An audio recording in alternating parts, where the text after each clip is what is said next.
The weight of the hours pressing down, a heavy heart, a quiet frown, but words construct a secret space to slow the world and shift the pace. When shadows stretch and minutes race, a narrative becomes a grace, mending the cracks the day has made, where worries dim and burdens fade. When time stresses, stories heal. Hello everyone, I'm so deeply glad you've joined me. I'm Alex, and this is True Horror Stories Film. Tonight, let's make a sacred deal. Leave the busyness, the judgment, and the chaos of the outside world entirely outside your door. These eerie tales will work to weed out every single knot of tension in your weary mind, completely uninterrupted. So, your sleep cycle stays protected. If this helps you settle in, please show some love with a like and subscribe. Tell me your city and what's on your mind tonight. Let us begin together. Story 1. What the ward knows. There are 47 rooms on the 3rd floor of Mercy General. I know this because I have walked that floor alone at 2 a.m. more times than I can count. And I have never needed to count the rooms because I knew them. I knew every hinge, every light, every particular silence that belonged to each one. I thought knowing a place that well meant it could not surprise you. I was wrong about that. What I did not understand is that a place can know you back. Today's story takes us down the dimly lit corridors of Mercy General's 3rd floor oncology ward at 2 a.m. After taking the night shift to cope with financial strain following her mother's death, a practical registered nurse named Claire begins to notice impossible phenomena. Spontaneous call lights from unresponsive patients, a census count that doesn't add up, and the unmistakable, heartbreaking scent of her late mother lingering in an empty supply room. This is the chilling account of what the ward knows, proving that a building can absorb the echoes of the souls it has held and eventually learn you back. My mother died in room 314 on a Tuesday in August, which was the same room she had occupied for the last 11 weeks of her life, and which was, by the time I took the job on the 3rd floor of Mercy General 3 months later, simply a room I walked past 8 times per shift without stopping. This is what grief looks like from the inside, when you are also a practical person who needs the income. You learn to make a room into a number, and a number into a navigational marker, and a navigational marker into nothing in particular. Just a door like the other doors, just a part of the route. I am telling you this because you need to understand the specific vulnerability the story is going to use, not grief in general. This grief, the kind that lives in a familiar building, in a specific room, in the smell of antiseptic and recirculated air that has become so ordinary you stop registering it as a smell at all. I took the night shift because the pay differential made the debt math work, not for any other reason. Not to be close to where she died, not to honor anything, not to process anything. The math. That is what I told myself, and I mostly believed it, and mostly it was even true. My name is Claire. I had been a registered nurse for 6 years before I came to Mercy General, and I had worked oncology for 4 of those years, which means I was not innocent about what the 3rd floor contained. I was not a person who frightened easily in medical contexts. I had sat with dying people, I had been present at the exact moment of transition between alive and not, enough times that I had developed a clinical relationship with that moment. Not cold, not callous, just professional, in the way that professionals get when the thing they do daily would otherwise be too large to do daily. I understood the third floor. I thought I understood the third floor. The first 3 weeks were ordinary. Night shift on an oncology ward is not quiet. That is a misconception people have, the idea that sleeping patients mean silence. Patients on long-term oncology wards sleep badly and irregularly, and there are the medication schedules, the IV checks, the call lights, and the particular sounds a body makes when it is working very hard to do something that used to be automatic. I moved through those sounds the way I had learned to move through them. Present, attentive, unhurried. The job. The floor had 31 occupied rooms on my first shift. It had 31 occupied rooms every shift I worked in those first 3 weeks. This is relevant. I need you to hold this number. The first wrong detail arrived on November 18th, which was my 22nd night on the floor.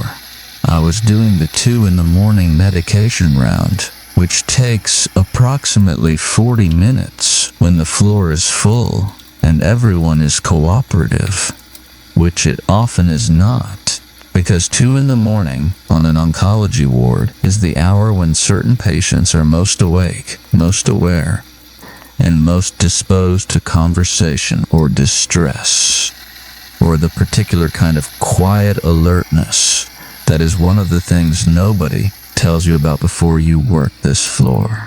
The hour when the body has run through its daily accounting and is waiting for the results.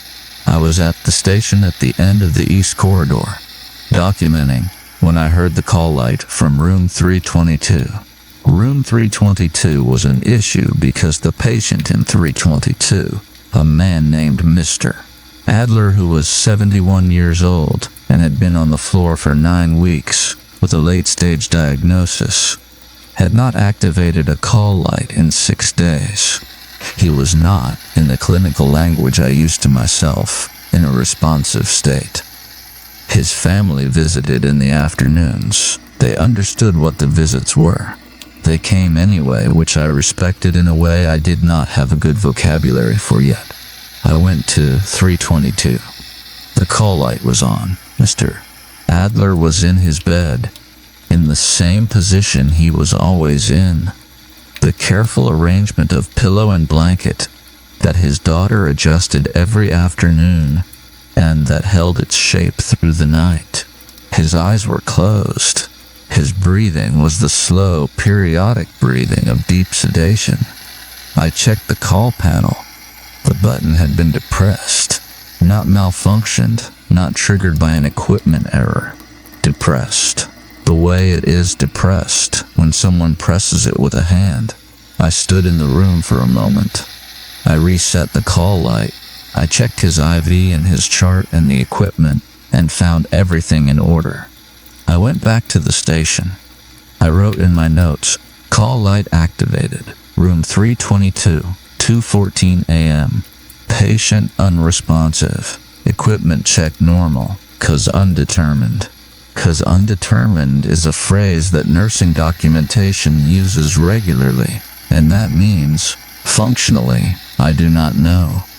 And I am writing that I do not know, so that the next person can see that I did not know. I have written it many times. This was the first time writing it. Made me feel something I could not name. A small cold feeling that I set aside, because I had 29 more rooms to check. It happened again 3 nights later. Call light, room 317, patient, Mrs. Okonkwo, 63 years old, 8 weeks on the floor. Unresponsive. Call button depressed. Nothing wrong with the equipment. And again 4 nights after that.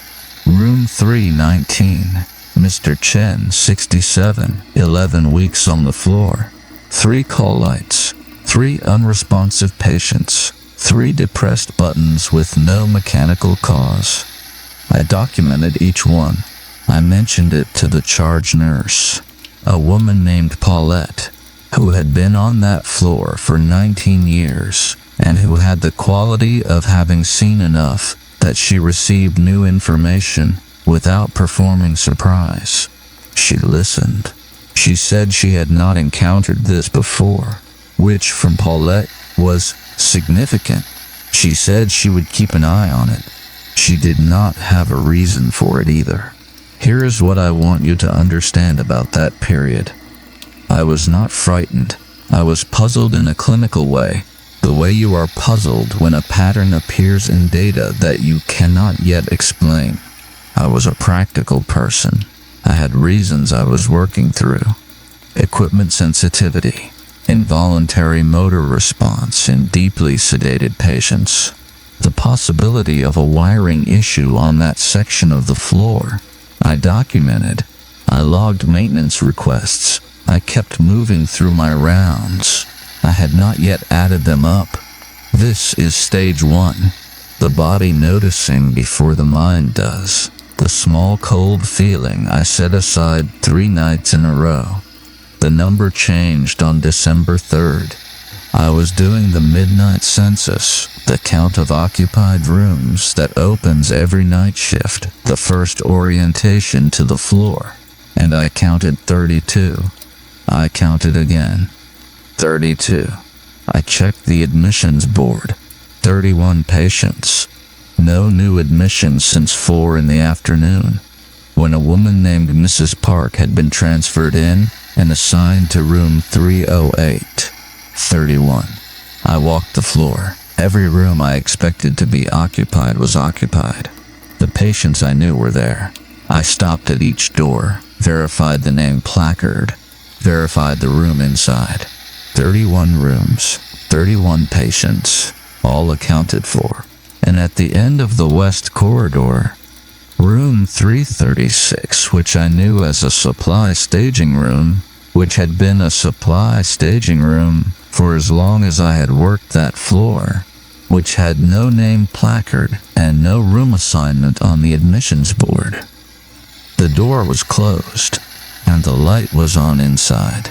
The thin line of light under the door, the particular yellow of a room's overhead fixture, rather than the blue-white of the hall lighting, was visible from 4 doors down. I walked to the end of the corridor. I stood outside room 336. The light was on. I could see it. I could hear, now that I was close enough, something I had not been able to hear from 4 doors down, breathing. The slow, periodic breathing of someone asleep, or something close enough to asleep that the difference was academic. My hand went to the badge on my lanyard, not raising it, just touching it. The way a person touches something they need to know is there. I knocked. No response. I knocked again and said, "Housekeeping.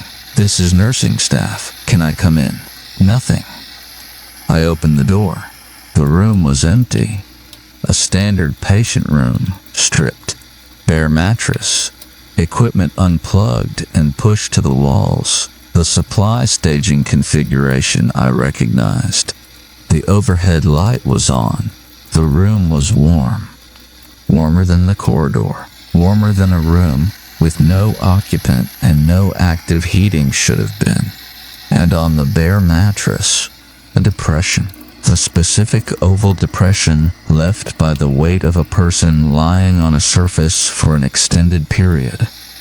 Not from my entering. From before. Long enough that the foam had not fully recovered. I turned the light off. I closed the door. I went back to the station and I sat down and I looked at my documentation from the previous weeks and I added things up for the first time.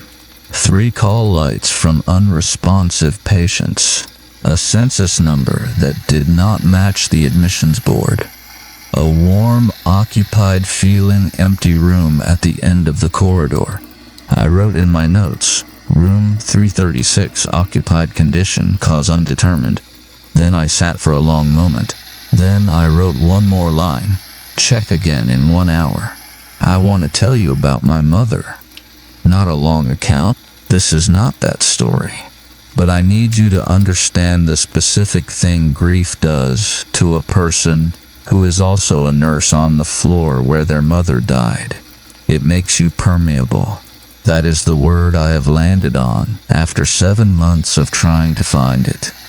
Not irrational, not delusional, not frightened in a way that distorts judgment. Permeable.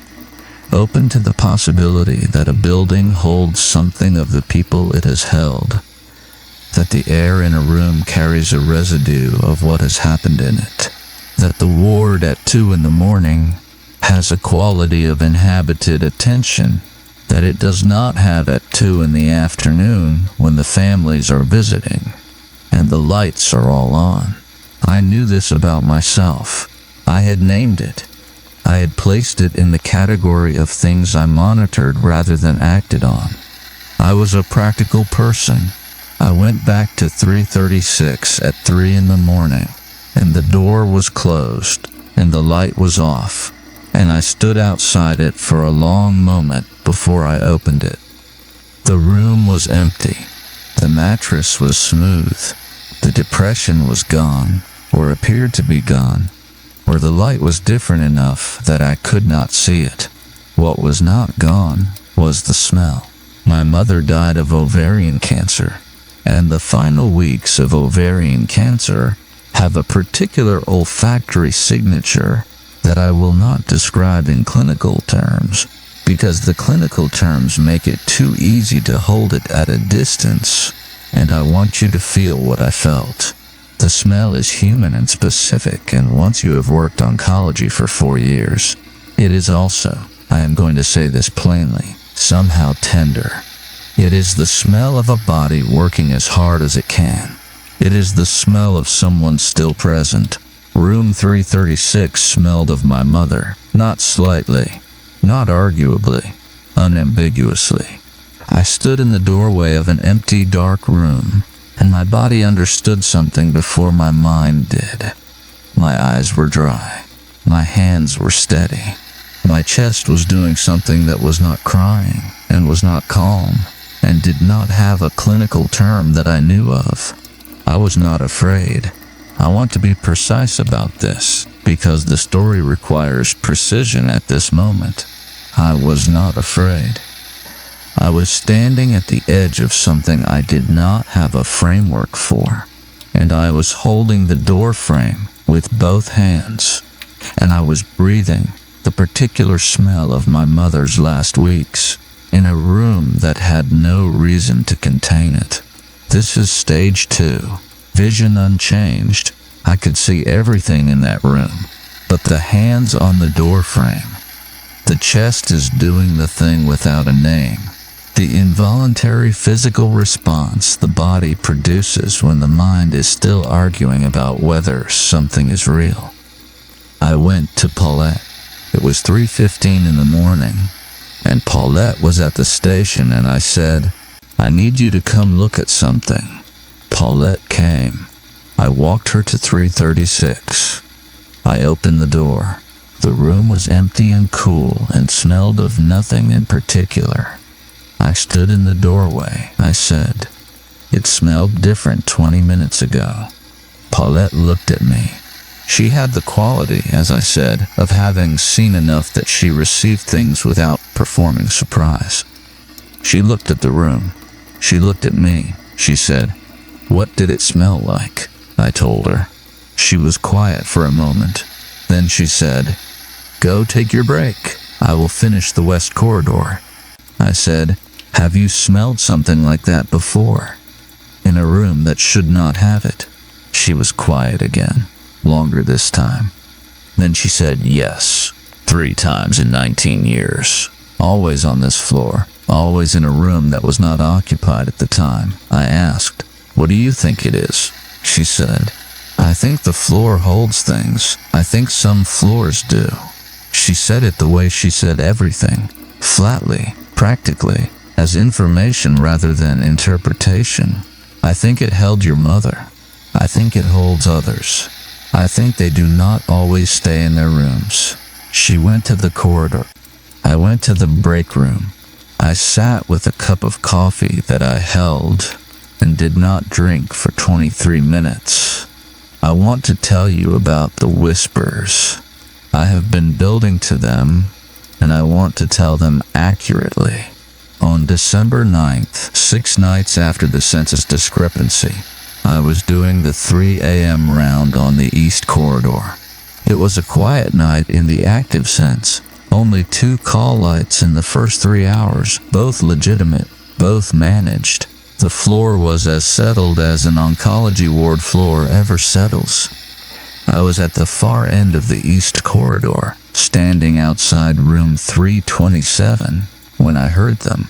From behind me, from the direction of the West Corridor, around the corner and out of my sight line, the sound of voices, not loud, not distressed, conversational in register, not one voice, not 2, but the layered sound of multiple voices in a room. The way a room full of people sounds from outside when they are not performing for anyone. Just present, just talking among themselves. I turned around. The corridor was empty. I walked to the corner and looked down the West Corridor. Empty. The call lights were all dark. The room lights were all off. The corridor lights were on their overnight dimming. The low blue white of a hallway that is supposed to feel restful. I stood at the corner for what I think was close to a full minute. I could no longer hear the voices, but I had the specific, embodied certainty. The certainty that arrives in the body before the mind ratifies it, that the voices had not stopped because there was no one there. They had stopped because whoever was speaking had heard me coming and had chosen to stop. The choice, that is the thing, not absence, choice. I went room by room down the West Corridor. Every occupied room, patients are either asleep or in the particular still wakefulness of 3 in the morning. Every supply room and utility room and the elevator alcove is empty. 3:36. Door closed, no light, no sound. I opened it anyway. Story 2. The last color she wore. This story takes us to the isolated, fog-drenched coast of Maine during the eerie quiet of the off-season. After renting a secluded waterfront cottage called the Halcyon, a non-fiction writer begins to notice minuscule, unsettling changes to her workspace and home. A misplaced binder, a shifted coffee mug, and a reading chair deliberately turned to face her.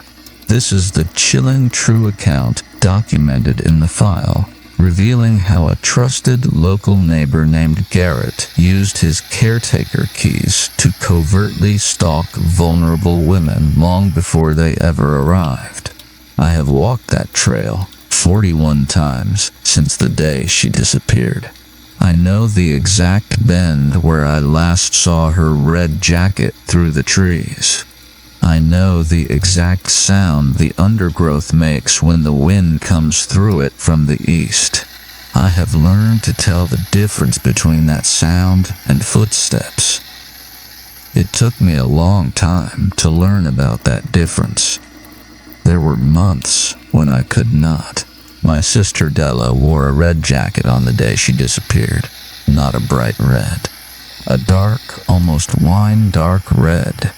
The color of something dried rather than something fresh, and she had owned it for 6 years, and it had a small tear on the left cuff that she kept meaning to repair and never did. I know this detail is not important to the story in the way that facts are important. It is important to me in the way that grief makes certain things important.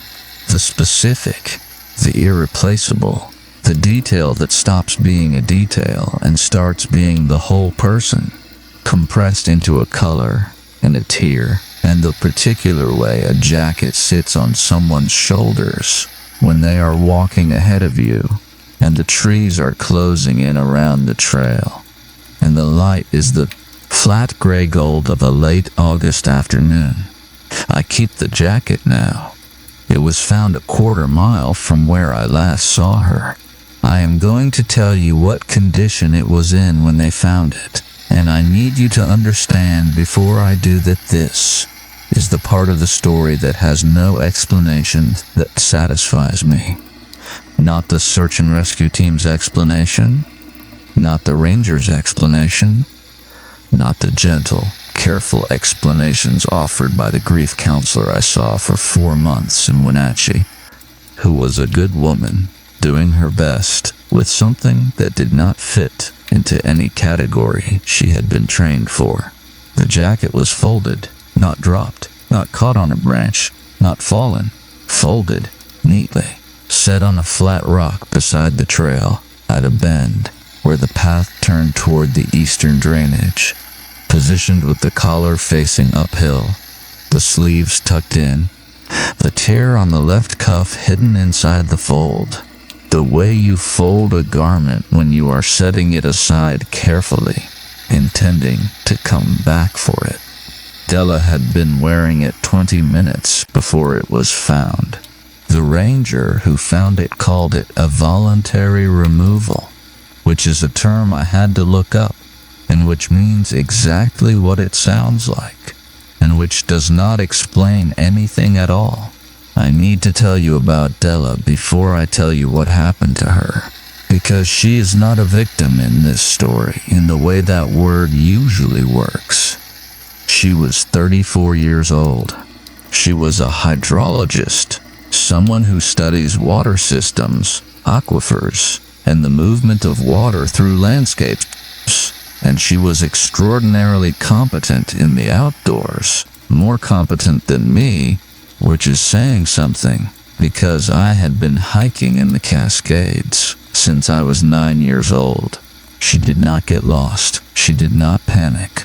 She had a topographic map in her pack, and a compass on her wrist, and a whistle on a cord around her neck.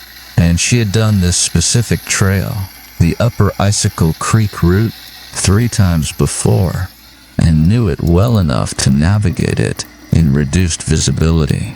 She was also, in the weeks before this trip, quietly and privately terrified. I did not know this at the time. I know it now because of the journal she kept, which her husband Ryan found in her study 6 weeks after she disappeared, in a locked drawer, whose key he found because he found everything eventually, methodically, the way a person searches when they are not ready to stop searching. I am going to tell you what was in the journal, not all of it, the parts that matter to this story. Della had been experiencing, in the month before we went to Washington, a feeling she described in her journal as being preceded. Her word, not mine, not followed, preceded, as though something knew where she was going before she got there, and was already waiting when she arrived. She wrote about this feeling in relation to specific locations: a drainage basin she had been surveying in the Okanagan, a trailhead in the Methow Valley, a rest stop on the highway between Wenatchee and Winthrop.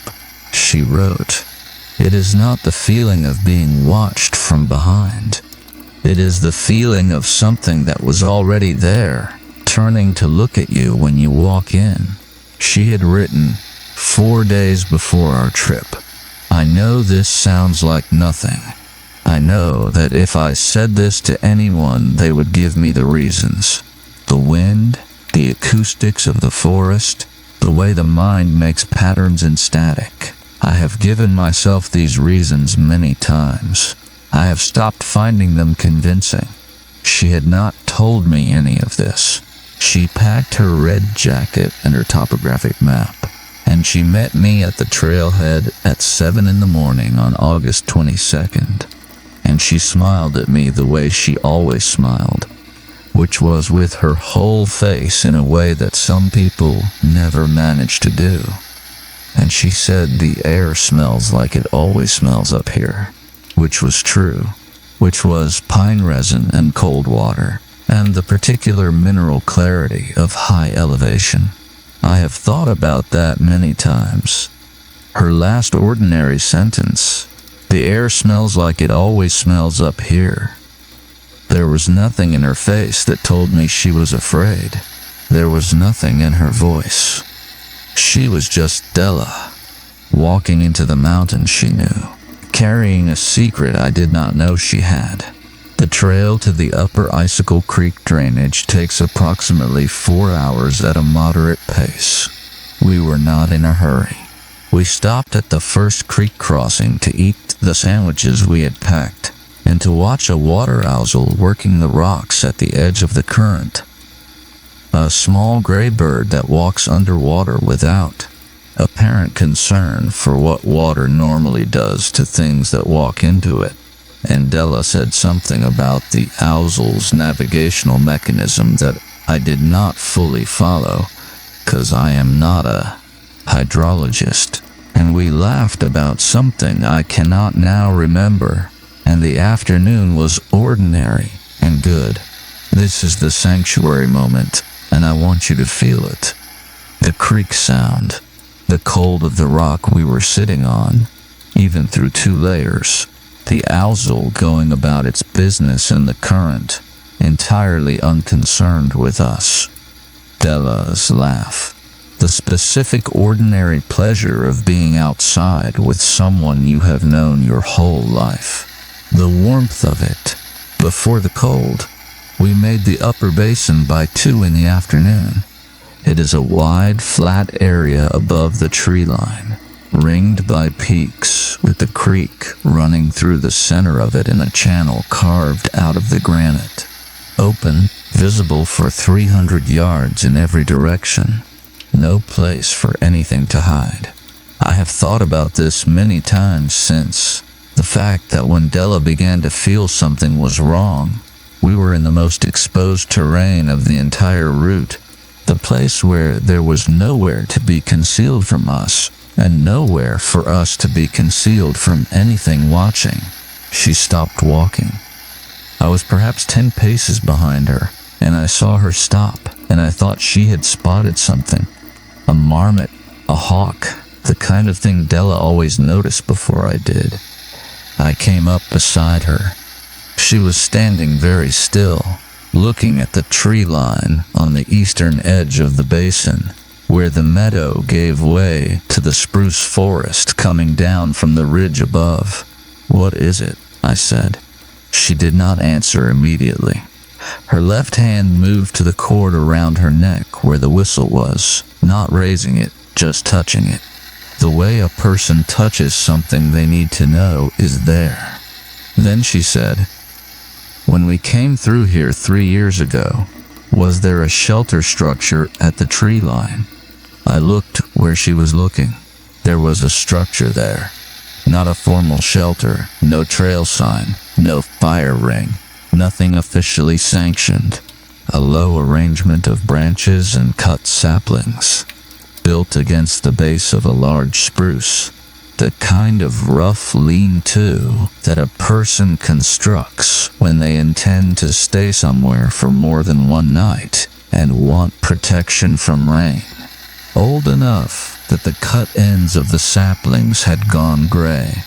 Old enough to be part of the landscape if you were not specifically looking at it. I did not remember it from 3 years ago. That did not mean it had not been there.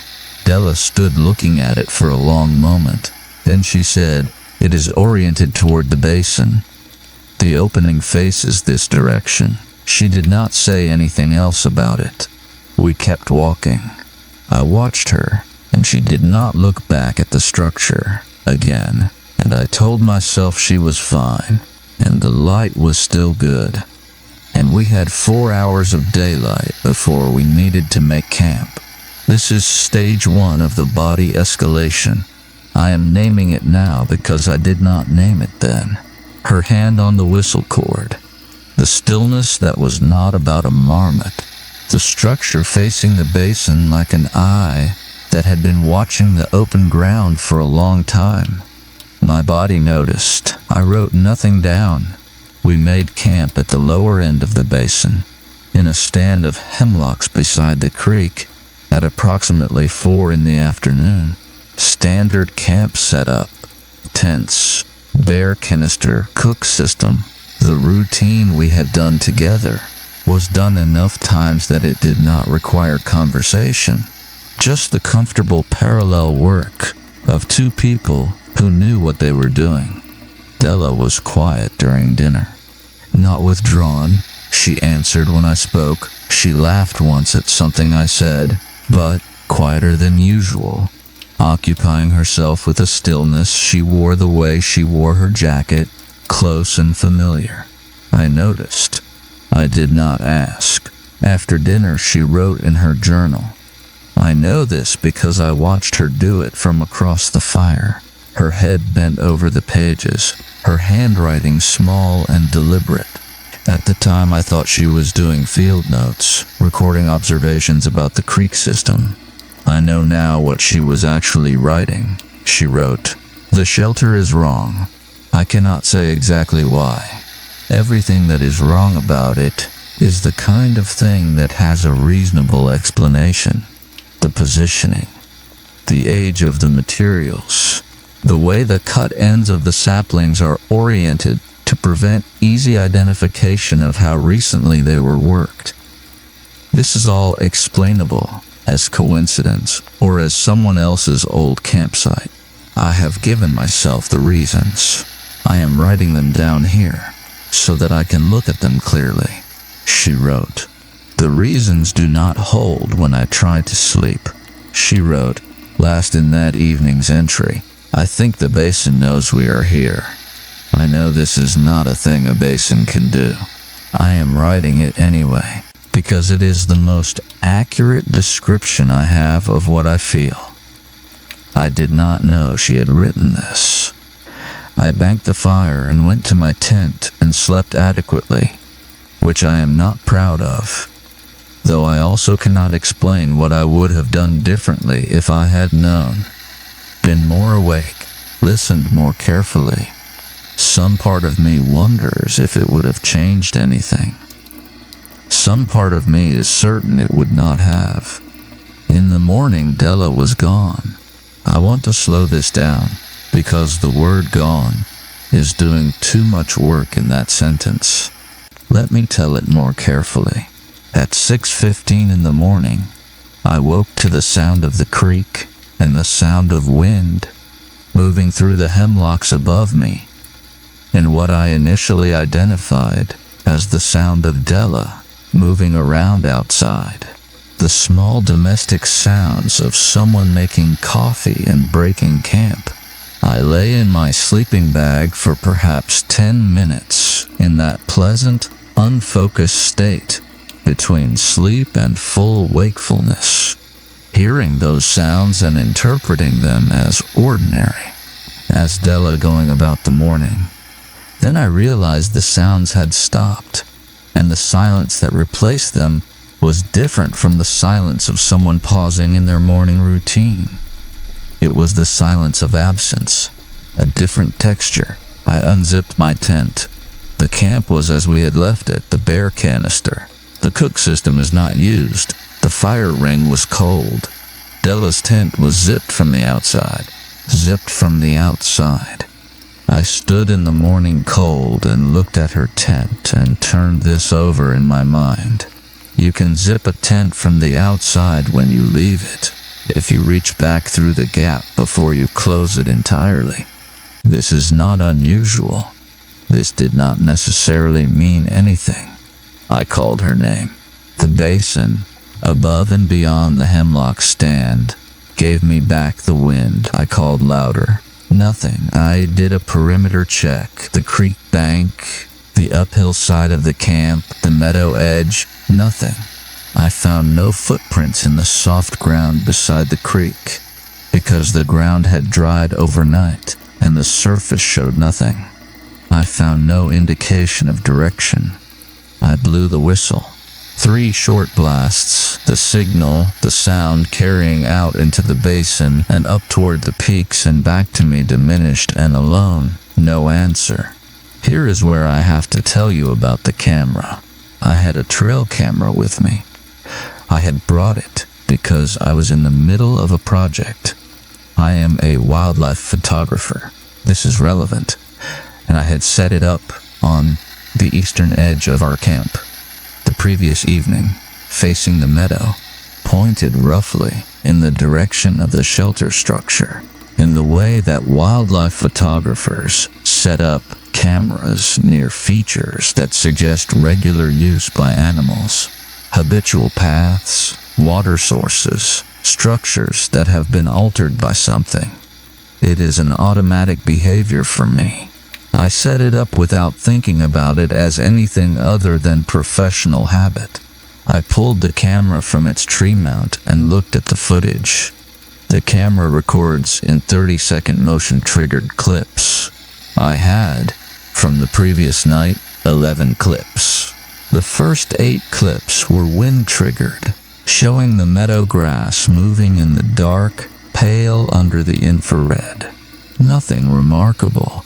The 9th clip, time-stamped at 2:41 in the morning, showed a figure crossing the meadow from the direction of the shelter structure, moving steadily, not running, crossing the open basin toward the hemlock stand where we were camped.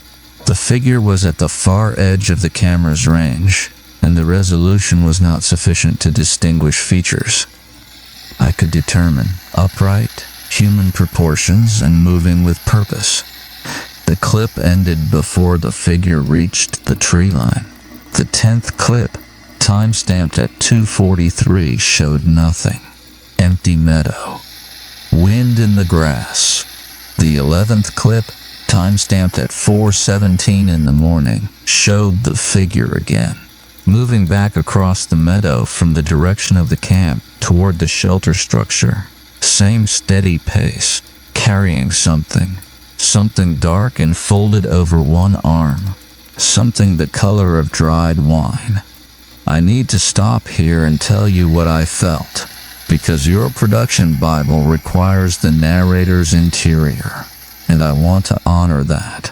I want to tell you the truth of those 30 seconds standing in the morning cold, with my camera in my hands, watching an infrared figure carry my sister's jacket back toward a shelter in the trees. My vision narrowed. This is not a metaphor. The edges of what I could see actually contracted, the way they do when the body reduces blood flow to the periphery and redirects everything to the center. I could see the camera screen. I could not for a moment see anything beyond it. My hands were steady. This is the thing that still surprises me. My hands were completely steady. I watched the clip 3 more times. I memorized the timestamp.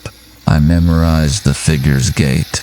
I memorized the angle of the arm carrying the jacket, the way the folded fabric draped over the crook of the elbow, the way it swayed with each step. Then I made a decision that I do not regret and that I cannot fully explain. I did not follow the figure toward the shelter. I did not run into the meadow calling Della's name. I broke camp in 15 minutes, the fastest I have ever broken camp, and I walked back down the trail at a pace that was not quite running, and I did not look back, and I blew the whistle every 3 minutes, and 2 hours and 40 minutes later, I reached the trailhead and a park service truck, and I said, "My sister is missing in the upper basin. I have camera footage. There was someone in the camp. The search lasted 11 days. I am going to give you only the facts, because the facts are sufficient, and because anything beyond the facts is a place I do not stay in for long when I can help it." They found Della's jacket on the rock folded on the afternoon of the first day. They found her pack and her compass and her topographic map and her whistle, all within 20 yards of the jacket, arranged with a care that the search team lead described in his report as deliberate placement, not scattered, not dropped in flight, set down. They did not find Della. They found the shelter structure at the tree line. It was older than it looked. The ranger who examined it said the base materials suggested 2 or 3 seasons of construction and repair, which means it had been there, maintained, for at minimum 2 years before we arrived. Inside the shelter, they found evidence of extended habitation, a sleeping mat, a small cook kit, cache of food stores, and against the back wall, on a flat piece of bark that served as a shelf, a row of objects, a compass, not Della's, 3 other compasses, different models, different ages, a whistle, not Della's, 2 other whistles, a folded map, not Della's, 4 other folded maps, each from a different trail system in the Northern Cascades, and each from a different year. The most recent dated 2 years prior. 7 navigation items, from 7 different people, presumably, arranged with the care of a collection. I was told this by the detective assigned to the case, 3 weeks after the search ended. She told me the items had been logged and collected as evidence. She told me the case was open. She told me that the basin had been searched 4 times, including once with dogs, and that no other physical evidence of Della had been found. She did not tell me what she believed had happened. I asked. She said, "I cannot tell you what I believe. I can tell you what we know, and what we know does not give us an ending. I have walked the trail 41 times. I know this sounds like something a person should not do. I have been told, by Ryan, and by the grief counselor in Wenatchee, and by my own occasional moments of self-awareness, that it is not healthy, and that it is not helpful, and that it is a way of refusing to close something that the available evidence suggests cannot be closed by returning to it. I go anyway. I need you to know why. On my 16th return, 7 months after Della disappeared, I set up the trail camera in the same position on the eastern edge of the hemlock stand, facing the meadow and the shelter. I stayed one night. I watched the camera footage in the morning. There was one clip, 2:41 in the morning, the same timestamp, empty meadow, wind in the grass, and at the far edge of the frame, at the tree line, beside the shelter structure, a stillness that the camera had registered as motion, something that was not wind, not an animal, not any of the reasons, just a stillness at the edge of the frame, a stillness that had a shape. If you watched carefully enough, if you ran it back, and watched it 3 more times the way I did, sitting cross-legged on the cold ground with the camera in my steady hands, the shape of a person standing very still, looking toward the camp. I blew the whistle once, one long blast, because one long blast is not the signal. It is not the distress call. It is not any official thing. It is just a sound, just me saying, I am here. I know you are there. I am still looking. The stillness at the edge of the frame did not move. I have been asked many times now whether I believe Della is still alive. I have given different answers at different times, depending on what I thought the person asking needed to hear. I am going to give you the honest one. I do not know. I know that she is not where I can reach her, and I know that the difference between that and gone is one I am not ready to collapse. I know that the upper basin in the Northern Cascades is still there, is always there, is cycling through its seasons, regardless of what happened in it in late August 14 months ago. I know that the shelter was dismantled by search and rescue during the investigation, and that whatever it was and whoever built it and maintained it and collected those compasses and whistles and maps is, as far as anyone has been able to determine, simply not there to be found. I know that Della wrote 4 days before we went to Washington, "I think the basin knows we are here." I know what she meant by that now in a way I did not know then. Not that the basin is sentient, not that the geography has will or intention. She meant that she had the specific, embodied feeling, the feeling she described as being preceded, that something in that landscape already knew her pattern, her rhythm, the specific and private way she moved through the world, and had been factoring it in for a long time, before she walked into its field of awareness. This is the horror of the story, not the shelter, not the collection of navigation items, not even the camera footage, which the detective described as inconclusive, and which I have watched 87 times. The horror is the journal, the month of entries before the trip, the feeling of being preceded that she carried quietly and did not share, the reason she gave herself that stopped being convincing, the ordinary days between her first entry and the day she packed the red jacket and drove to the trailhead. The ordinary days when something already knew where she was going. I go back to the trail because I cannot stop and because I have found, in 41 attempts, that returning is the only action available to me, and action is the only thing that keeps grief from becoming a room I cannot leave. I set up the camera every time. I watch the footage every morning. Most mornings there is nothing. Wind, clouds moving fast across the face of the basin, the creek and the rock and the flat gray gold light. Some mornings, at 2:41, there is something at the edge of the frame. I have not followed it into the trees. I want to be honest about this and about why. It is not fear, exactly. It is something adjacent to fear, something that feels more like a boundary, a line I hold. The recognition that there are things on the other side of the tree line that I may not be equipped to understand. And that understanding is not the only form of fidelity. I blow the whistle once. I pack the camera. I walk back down the trail. Della's red jacket hangs on the hook by my front door at home. The tear on the left cuff is still unrepaired. I told myself for months that I would fix it.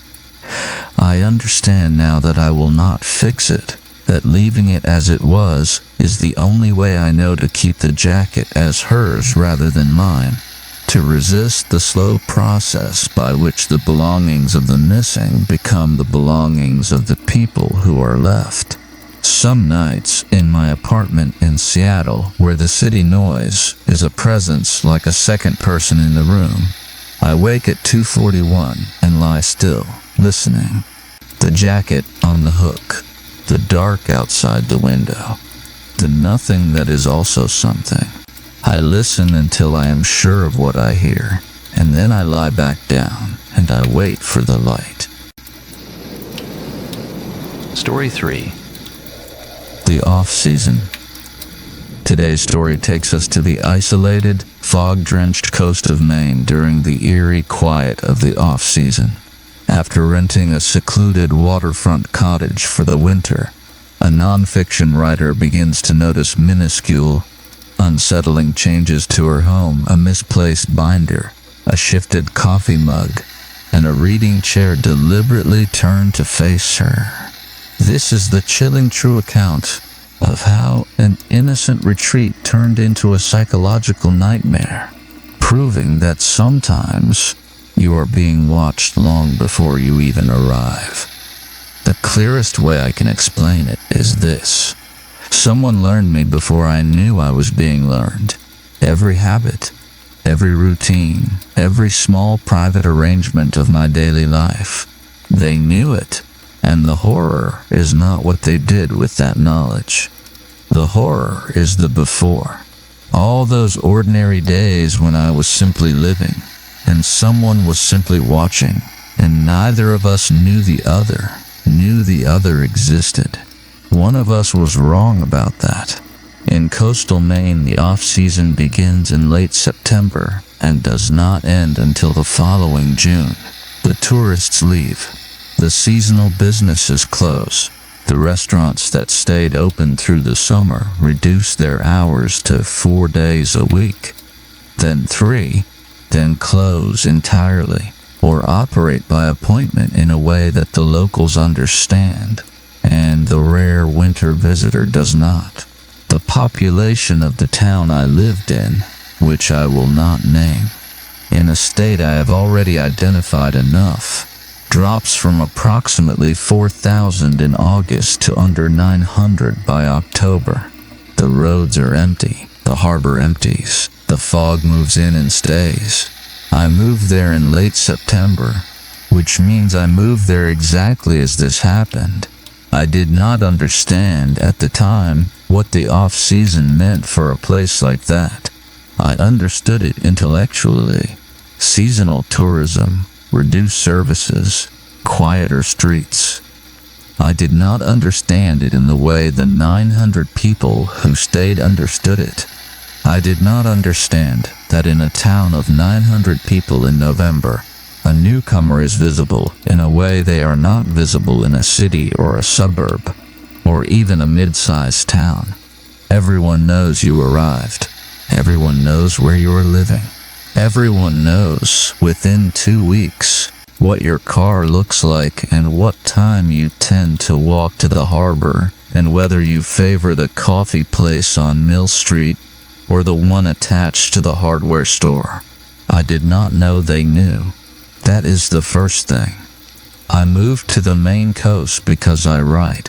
Specifically, I write long-form nonfiction, the kind that requires months of quiet, and a place where the internet is not very fast, and no one is going to ask me to attend anything.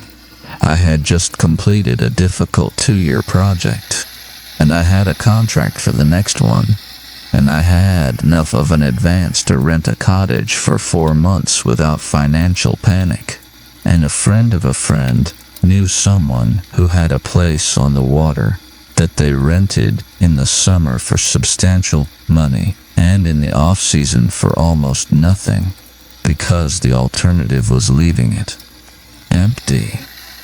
The cottage was called the Halcyon, which is what was painted on a piece of driftwood nailed above the front door, and it sat at the end of a gravel lane off the coast road, with a small yard that went to a wooden dock and then the water, and a kitchen, a front room, 2 bedrooms, a bathroom, and an outbuilding that had been a boat storage shed and was now a workspace with insulation and a baseboard heater and a long wooden table and an extension cord that reached the outlet on the back wall of the cottage.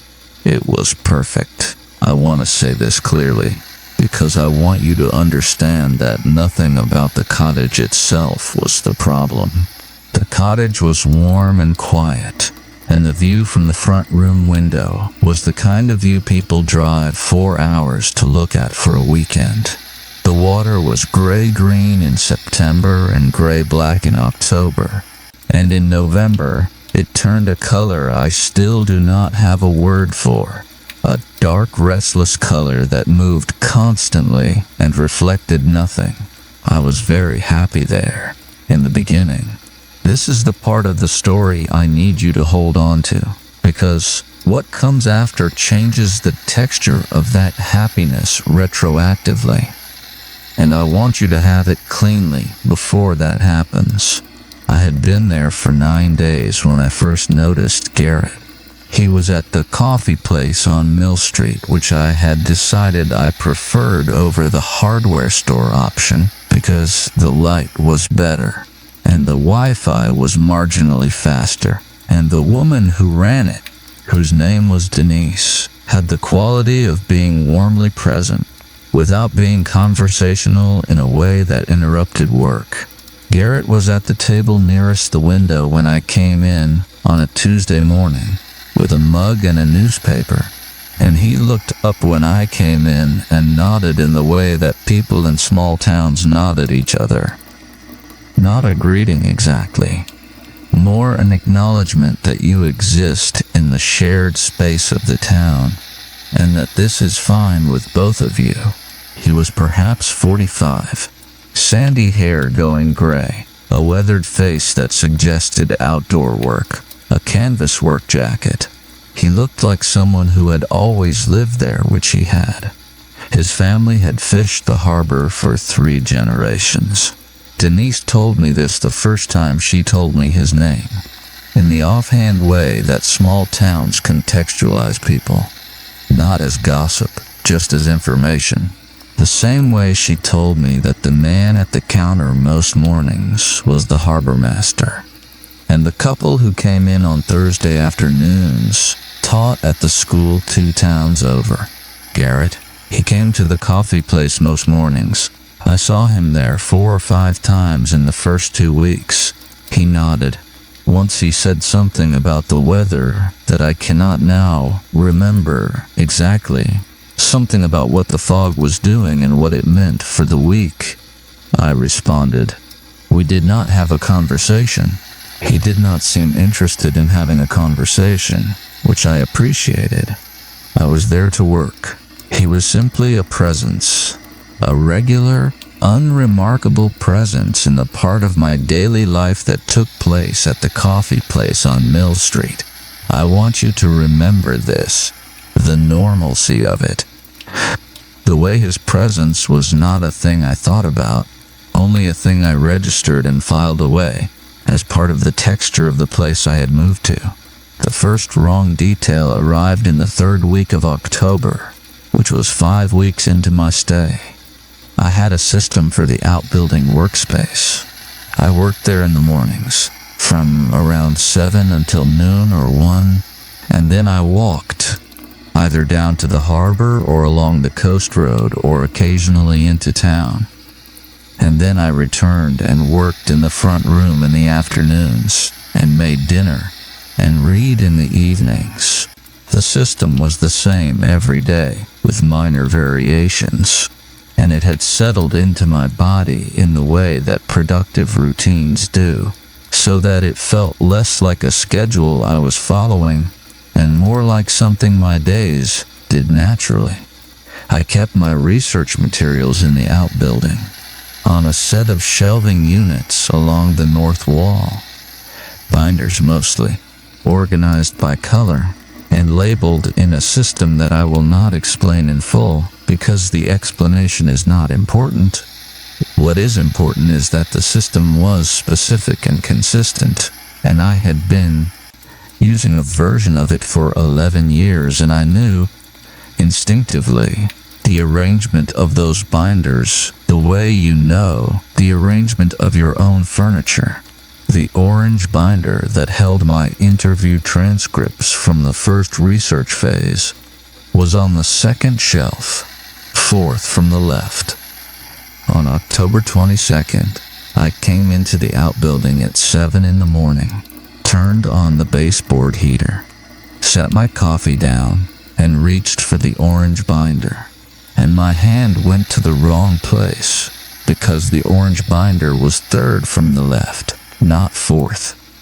I stood there for a moment with my hand on the binder. I pulled it out and checked that it was the right one. It was. I looked at the shelf.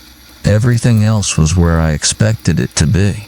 Just the orange binder shifted 1 position to the left. I put it back where I wanted it to be. I sat down and opened my laptop. I told myself I had moved it without remembering. I told myself I was tired. I told myself that the mind misfiles the positions of objects, and this is not a sign of anything except ordinary human fallibility. I opened my laptop, and then I sat for a moment before I started working, because something about the outbuilding, felt different that morning in a way I could not name, a quality of the air, a sense that the space had been occupied recently and not yet entirely returned to itself. I wrote in my notebook. I always have a notebook separate from my research materials for the things that do not fit anywhere else. I wrote, binder moved, feeling in the shed. Look into this. I did not look into it. Not that day. I told myself there was nothing to look into. I worked until noon and took my walk and came back and worked until 6 and made pasta and read until 10 and went to bed. The day was a good day. The chapter I was working on was going well. The view from the front room window was the color I could not name.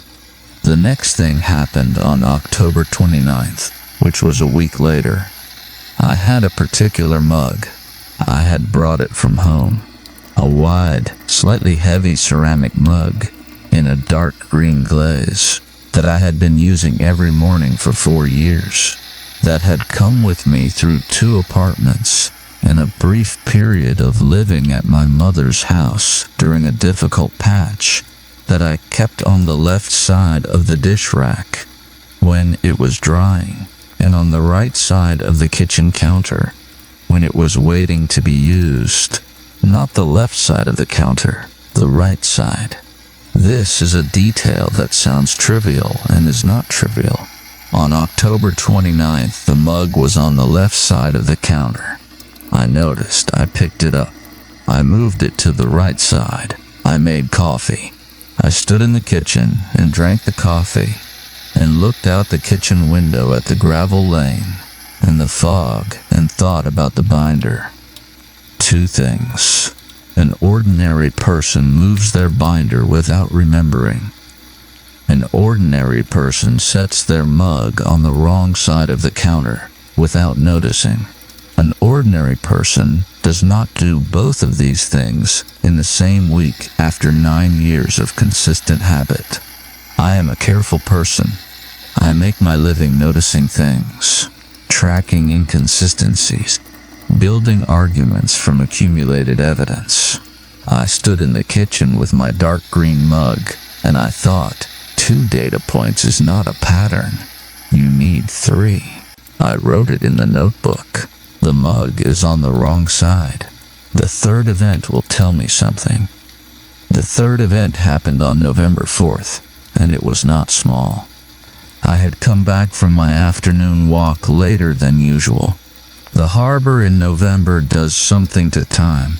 The light going early, and the fog coming in off the water, and the sound of it muffling everything until you are not entirely sure how long you have been standing at the end of the dock.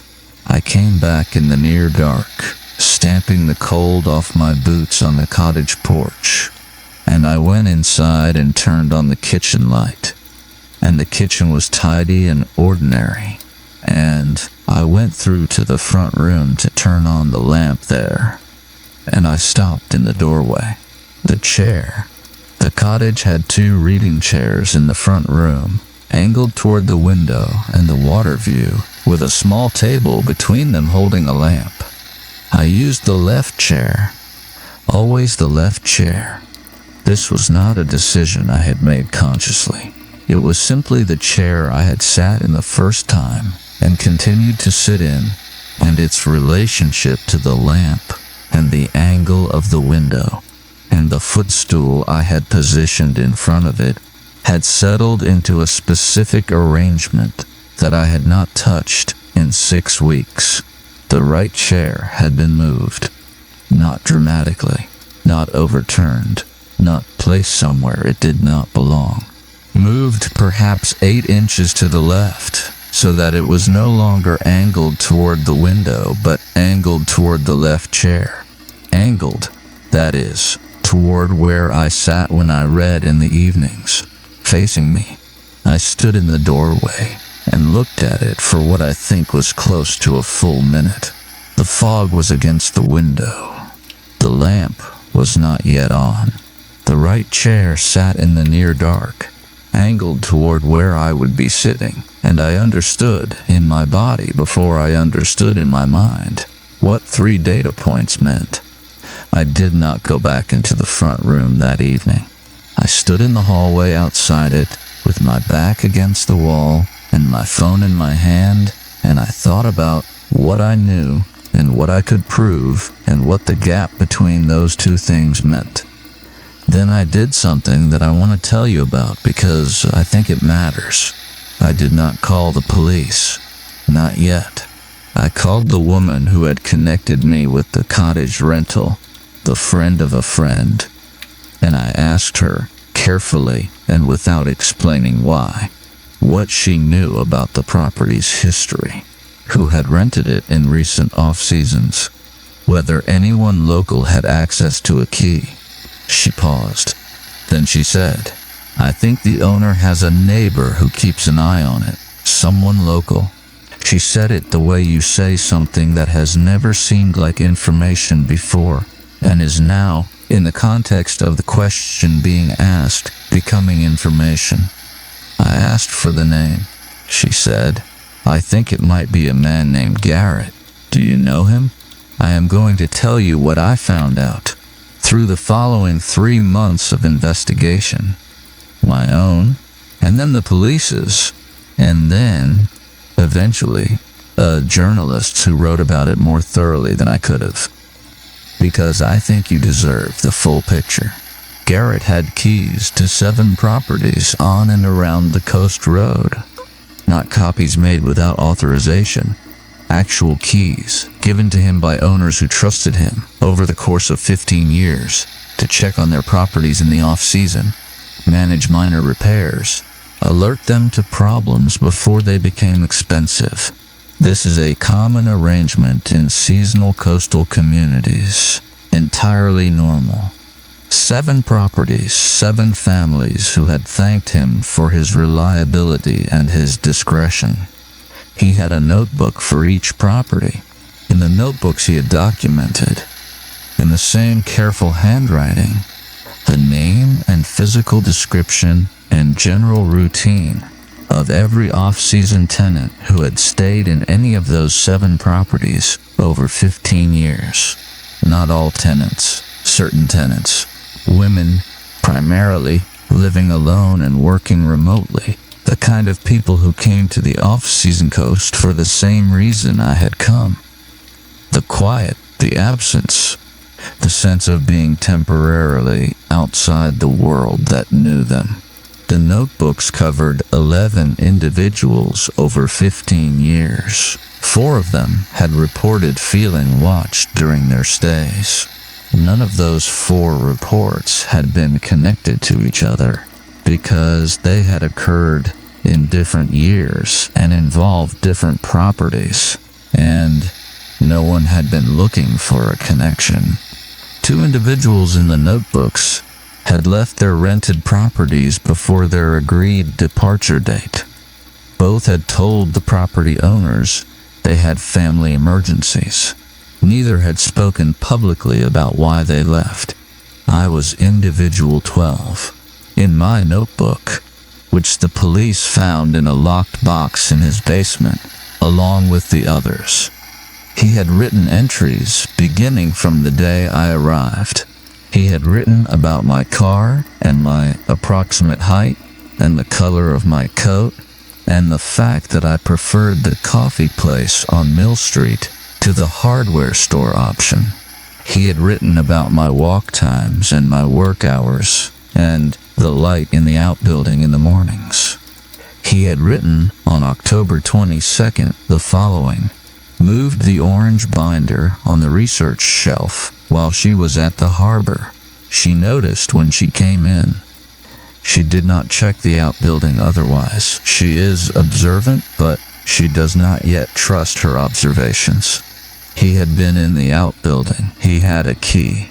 He had written on October 29th, move the mug to the left side of the counter. She moved it back.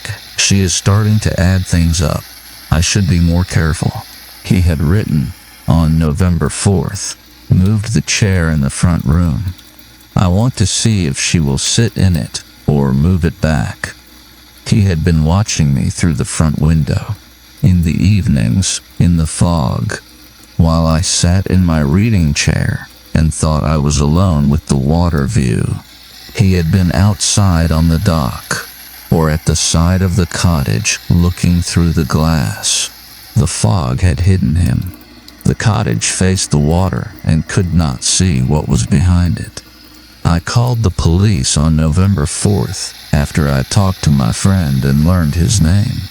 I want to be clear that I called them that night, that I did not wait, that the process of adding things up and trusting my own observations was not as slow as I sometimes fear it was. The investigation confirmed what I have told you. Garrett was charged. The 7 property owners were notified. 5 of the 11 individuals in his notebooks were located and interviewed. The investigation is still ongoing in ways I am not permitted to describe in detail. What I can tell you, what I think is the most important thing, is the entry in my notebook that was dated the day before I arrived, before I had moved in, before he had seen me in person or learned anything about me except that a woman was coming to rent the house and cottage for the off-season. The entry said, "New tenant arriving tomorrow. Off-season. Coming alone. This is the kind." He did not know me. He knew the kind. He had learned, over 15 years, that the off-season coast attracted a specific kind of person, and he had learned what that kind of person arranged and how that kind of person moved through a space, and he had been ready, patient, and already inside the negative space of my life before I arrived to fill it, before I had turned on a single lamp in the cottage, before I had moved my green mug to the right side of the counter, before I had chosen the left reading chair, or arranged my binders, or made a single decision about how I was going to live in that place. He was already watching the space where I was going to be. I finished the book. I want to tell you this because it feels important. The continuation of work through and after something that tries to stop you.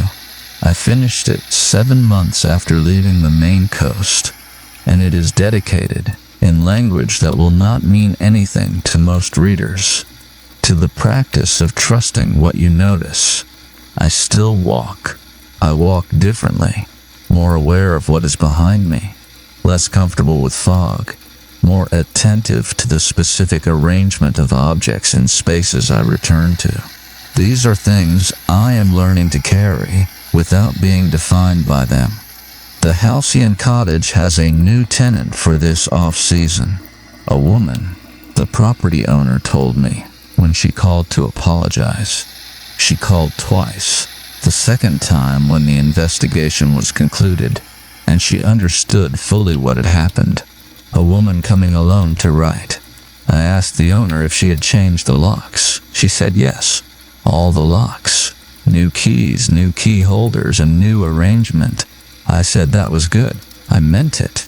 I did not tell her about the dock, about the way the cottage faces the water and cannot see what is behind it, and about the fog in November that moves in off the water and stays, and about how a person can stand in it at the edge of the light from a window and see everything inside and not be seen. I thought about telling her. I have thought about it every day since. The fog is back in season now, 11 months on. Some mornings when the light is a certain way through my apartment window, my new apartment, my city apartment, surrounded by noise and neighbors and the specific comfort of density, I still reach for my green mug and check, without meaning to, which side of the counter I set it on last night. It is always the right side. I check anyway. Story 4. The people in the window. Tonight, we venture into the heavy, suffocating heat of a rural Louisiana parish. where a grieving family tries to outrun a dark past only to find the past waiting for them at the edge of the swamp. After a string of terrifying midnight security alarms, a young woman discovers that the shadow lingering just outside her tree line is tied to a brutal conspiracy that claims the lives of everyone who gets too close. This is the unbelievable true account of the Yellow House in Glenox Parish, and the shocking realization that the entities watching from the darkness were never actually strangers. There is a sound I have not been able to explain for 3 months. I have read every article, told 3 different people, and replaced the smoke detector twice. The sound is still there, somewhere between a breath and a creak, low and patient, arriving only after the house goes completely quiet. I stopped checking where it came from a long time ago. I think that was the right decision. I took the job because I needed to believe that somewhere, 2 states away and down a long parish road, things could be different. That is the honest version. The version I told my brother and sister was that the salary was better and the school district had a strong arts program, and both of those things were also true. What I did not tell them, what I did not fully tell myself, was that I needed to be somewhere no one already knew what had happened to us. Grief is a private thing. Other people's awareness of it makes it heavier. My name is Emily. I was 24 years old that summer, and I had just become the legal guardian of 2 people who did not want me to be. Lexi was 17, sharp-tongued and furious in the way that only people who are actually frightened can be. Ethan was 15, quieter, more watchful than I remembered him being, with a habit of appearing in doorways without announcing himself that I had not noticed until we were all living inside the same grief. We had been a family of 5. We had become a family of 3. Our parents had been gone for 6 weeks when I loaded the last of the boxes into a rented trailer and drove us south. The house in Glenox Parish was a rental, a single-story structure with yellow paint, the color of old newspaper, a screened porch that sagged slightly to the left, and a yard that pressed up against a line of live oaks, so dense and old that the sunlight never quite reached the ground beneath them. The road in front of the house was unpaved. At night, the insect noise was total. A low, almost physical hum that pressed against the window screens and filled the silence in a way I found, at first, comforting. It meant the world was still running. It meant something ordinary was still happening somewhere very close. The job was real, at least. A research position at a small facility outside town. A grant-funded operation called the Waypoint Research Group, where a woman named Heather McClure had called me on what turned out to be one of the worst weeks of my life and somehow still made the offer sound like an answer. I had said yes without fully understanding why. I understand now. People in the middle of devastation will accept any door that opens. It does not occur to them to check what is on the other side. The first night in the Yellow House, I stood on the screened porch with a cup of coffee going cold in my hands and looked at the tree line. The live oaks were completely still. There was no wind. The insects kept up their steady hum.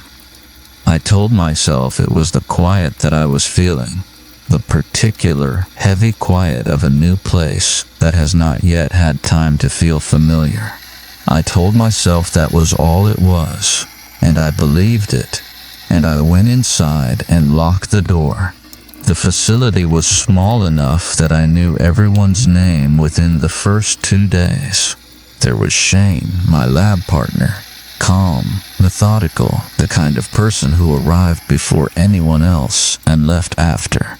There was Max, the facilities manager, who bought me a beer on my first afternoon and had a broad, easy laugh that made me feel, briefly, that I had made the right decision in coming here. There was Heather herself, who ran the operation with a particular combination of warmth and precision I found reassuring. And there was the work itself, cataloging plant samples from the southeastern region, recording the presence of disease, moving through trays of specimens with careful, unhurried attention.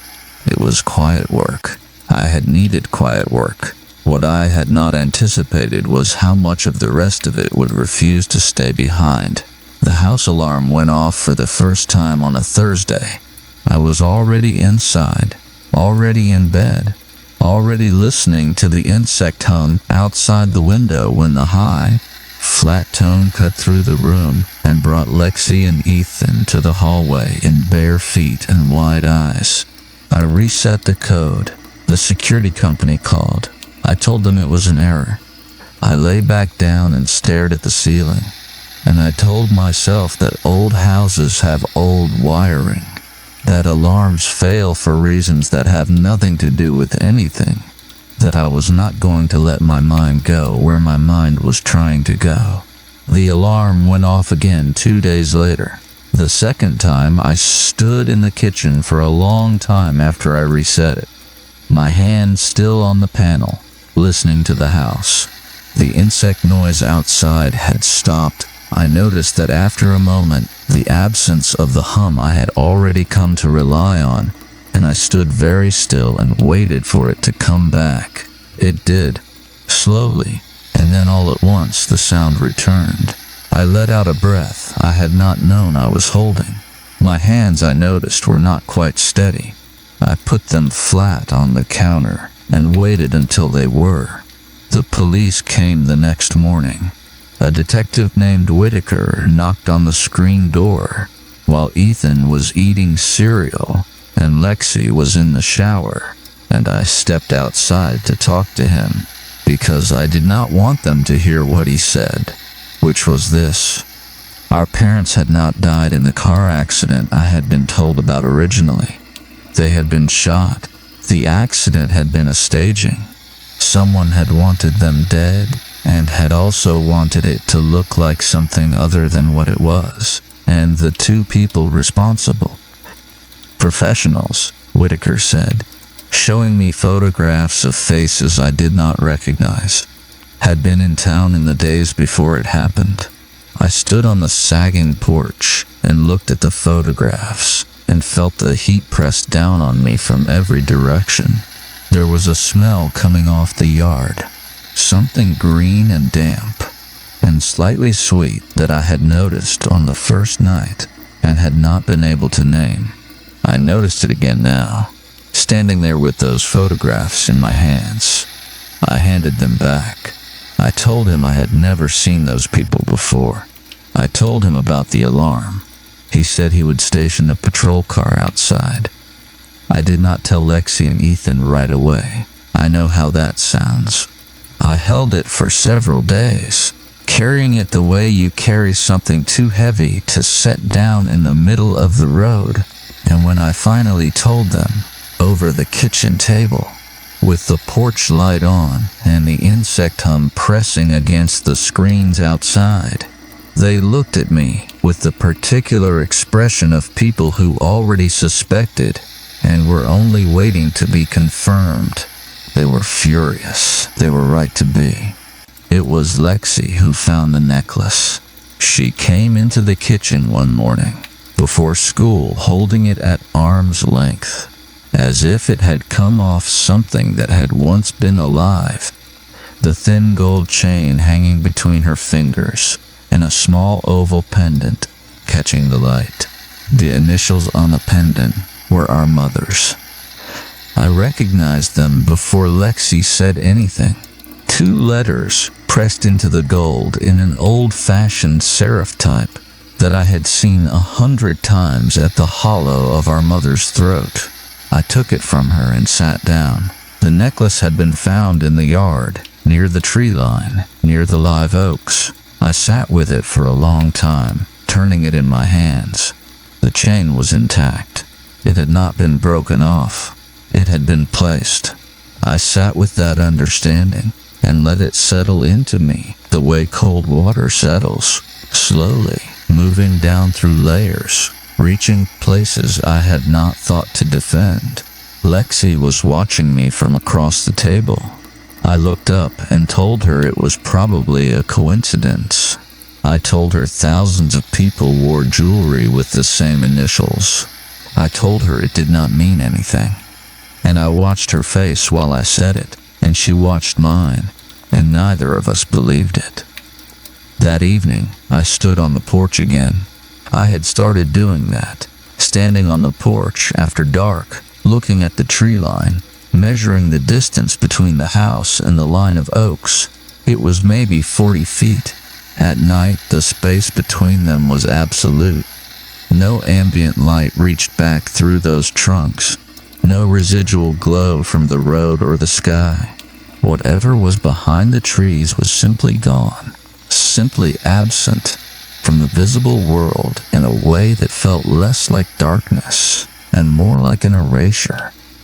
I told myself I was being paranoid. I thought about the leftover lasagna in the refrigerator and whether I had remembered to pay the internet bill. I thought about the specific sound the screen door made when the latch did not catch properly, and whether I should buy new hardware for it, and what hardware store would be nearest. My mind moved through these ordinary items with great dedication, and I let it, because that is what minds do when the alternative is too large to look at directly. The night I saw the shape at the tree line, I was doing exactly that, standing on the porch, drinking water, thinking about the screen door latch, and it was already there by the time I noticed it. A shape, standing just at the margin where the yard ended and the oaks began, not moving, not doing anything that could be called a gesture or an action, simply standing. I stood very still and looked at it. My mouth went dry. The insect hum was there, steady and total, and the shape did not move, and I thought, it is a tree. A sapling that I have not noticed before. A piece of shadow was arranged by the angle of the porch light into something that looks, from this distance, like a person standing at the edge of the yard. I thought this with great conviction for perhaps 20 seconds, and then the shape shifted its weight slightly, and the conviction dissolved. I went inside. I locked the door. I sat down on the kitchen floor for a moment, not because I was going to fall, but because standing felt like too much, and I pressed my back against the cabinets and breathed. The insect hum outside continued without interruption, indifferent and steady, the way the world is always indifferent when the worst things are happening in it. I did not call the police that night. I told myself I did not have enough to tell them. No proof, no photograph, only a shape in the dark that could have been a tree. That was probably a tree. That I could not be entirely certain was not a tree. I told myself this several times and went to bed and did not sleep. Max was killed on a Tuesday. The local morning radio announced it in between the weather forecast and a note about the school lunch menu, which is how news arrives in small places, not with ceremony, but wedged into the ordinary, delivered in the same tone as everything else. A man shot in his car on the west side of town. First murder in 4 years. The police were seeking information. They named him.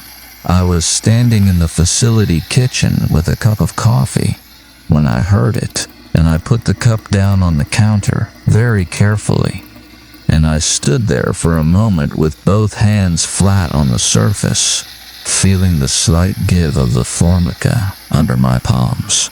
Max had been parked outside my house, The night before he was killed, I had seen his car, had recognized it from the parking lot at work, and had told myself it was coincidence, that he lived in the neighborhood, that it meant nothing.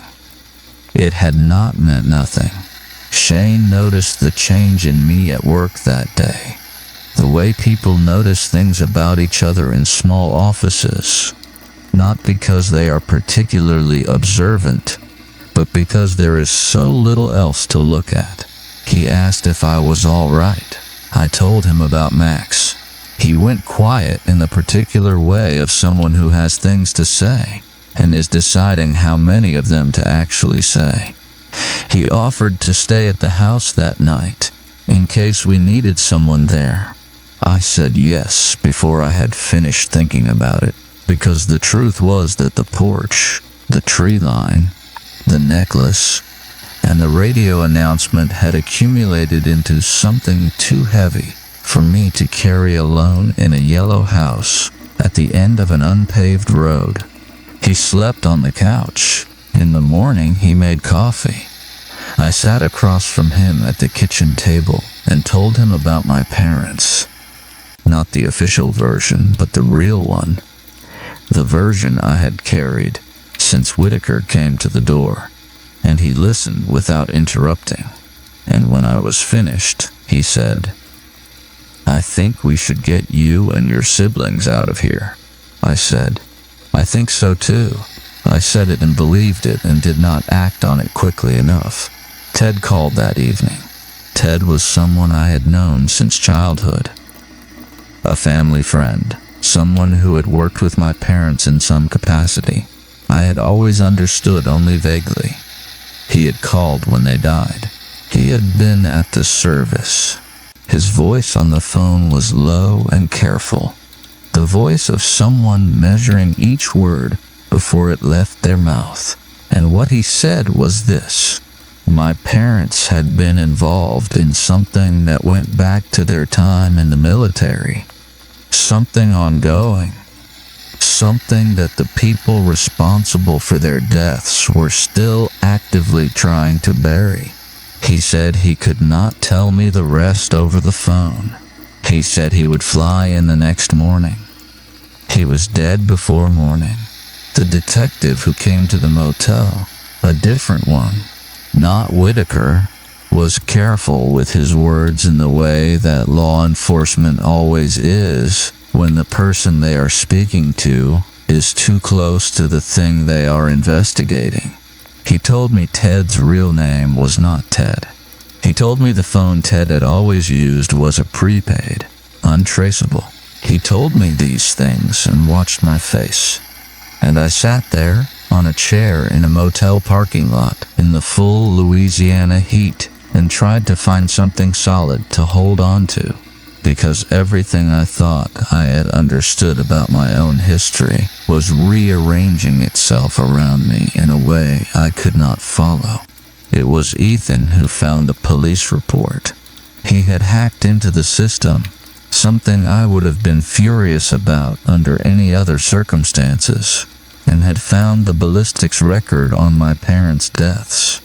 A .38 special, the same caliber as our father's gun, which had disappeared from the house sometime in the weeks after they died, and had not been found since.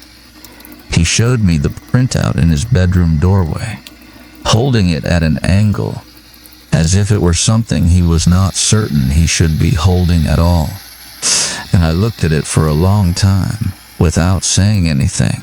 The lingering detail arrived late that night, long after Ethan had gone to bed, long after the house had gone quiet. I was on the porch, again, always on the porch, when I heard the sound for the first time. Not the insects, not the house settling. Something beneath both of those things, or between them. A low, careful sound at the edge of audibility, somewhere in the direction of the tree line. A sound that was almost breathing. I stood completely still. The sound did not repeat. After a long moment, the insects resumed their full volume, and the live oaks at the back of the yard sat still in the windless night. And I looked at the place where I had seen the shape before and saw nothing. I went inside. I locked both locks on the back door. I sat at the kitchen table until the sun came up. The morning Heather told me the truth. It arrived the way these things always do, not as a revelation, but as a confirmation of something the body had already known and the mind had refused to accept. She came to the house. She sat down across from me in the kitchen, the same kitchen where I had drunk cold coffee and watched the tree line and told myself 100 reasonable lies. And she talked for a long time, and what she said was that she had once worked for a pharmaceutical company and had begun taking out life insurance policies on terminally ill patients, and had made arrangements to collect them, and had built a system around that arrangement that had run quietly and profitably for years. My parents had been hired to audit that company. They had figured out what she was doing. They had been building a case. She had hired people to stop them before the case was finished. She said, "So really, it is their fault you are in this situation." She said it in the same voice she had used when she welcomed me to the team. The warmth was still there, technically. The specific arrangement of tone and cadence that had sounded like welcome and now sounded like something else entirely. I looked at her hands, resting on the table between us. My own hands, I noticed, were not moving. I was very still. My vision had narrowed slightly at the edges, the way vision narrows when the body is doing the work the mind does not have capacity for. I thought, clearly and without panic, she is not going to let me walk out of here. I thought, Lexi and Ethan are at school. I thought, the gun Shane had given me for protection was in my bedroom. I thought, it has one bullet. She stood up when I did. She said something. I do not remember what. Some further explanation. Some additional accounting of the logic that had brought us to this kitchen in this yellow house at the end of this parish road. And I did not listen to it because I was already moving, already looking at the door, already running the calculation of distance and time that my body had apparently been running without my knowledge for days. I ran. Ethan and Lexi ran. We ran separately and then together. And the details of those minutes are the kind of details that the mind does not store in order. They arrive in fragments. When they arrive at all, out of sequence, stripped of the tissue that connects them. The sound of a screen door, the unpaved road under my feet, the way the live oaks at the back of the yard looked when I glanced back over my shoulder. Perfectly still, absolutely silent, as if none of this had anything to do with them. It was over before I understood how it ended.